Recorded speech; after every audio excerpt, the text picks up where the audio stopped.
Padahal dia tidak wajib, tidak harus. Ada orang yang lambat kali diselenggarakan jenazahnya. Kenapa kok jam segini belum diselenggarakan? Tapi targetnya mau sholat johor, gitu kan? Iya, ini belum ada ketemu barang satu lagi. Apa itu? Jeruk lemon, atau jeruk apa gitu ya, atau daun jeruk. Pokoknya ada jeruknya gitu. Jadi apa yang ada? Ada air putih, air kapur barus ada, sabun ada.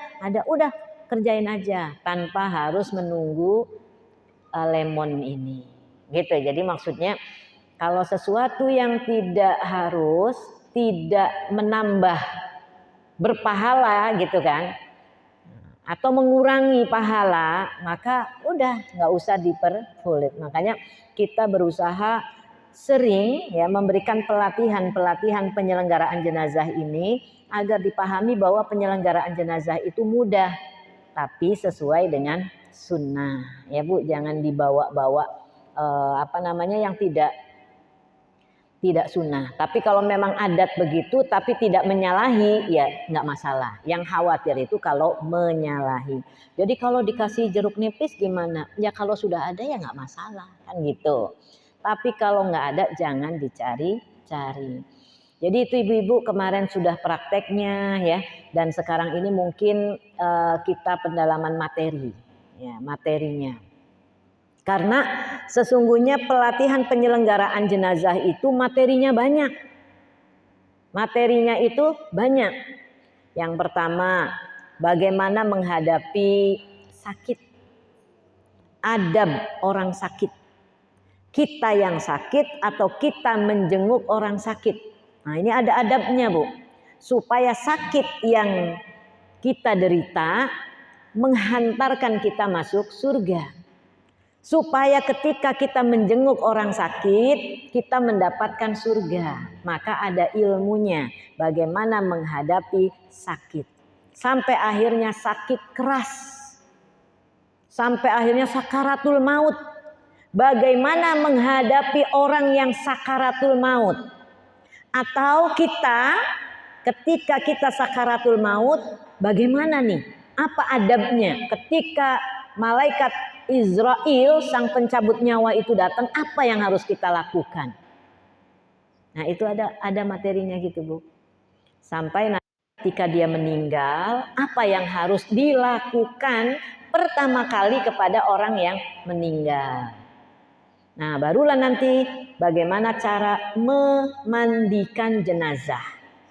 Bagaimana cara mengkafani jenazah. Nah yang selanjutnya bagaimana cara sholat jenazah.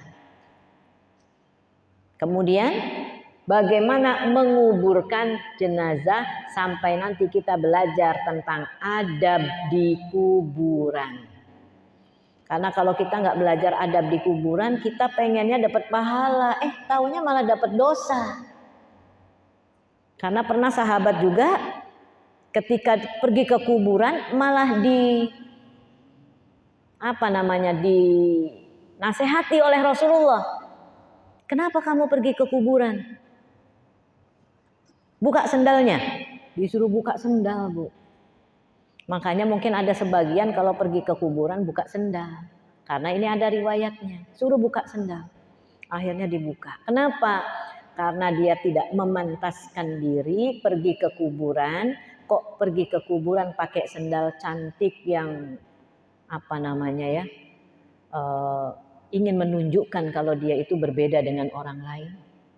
Padahal ke kuburan itu ingat mati. Apa yang ada pada kita ini semuanya akan ditinggalkan. Nggak ada yang bisa dibanggakan, nggak ada yang bisa dibawa. Kecuali memang kita mau bawanya. Jauh sebelum kita meninggal. Orang bilang Bu, harta itu nggak dibawa mati. Betul nggak? Sebenarnya harta itu harus dibawa mati. Harta itu harus dibawa mati. Memang harta tidak dibawa mati. Memang ada Bu gini. Seorang ayah, dia berwasiat, dia berpesan kepada anak-anaknya. Nah, kalau bapak nanti meninggal, Bapak tolong satu aja permintaan Bapak. Lakukan ya nak. Itu di lemari itu disangkutin gitu Bu. Itu ada kaos kaki Bapak. Bolong. Ada bolong sini nih, bolong di jempolnya, bolong di belakangnya gitu kan.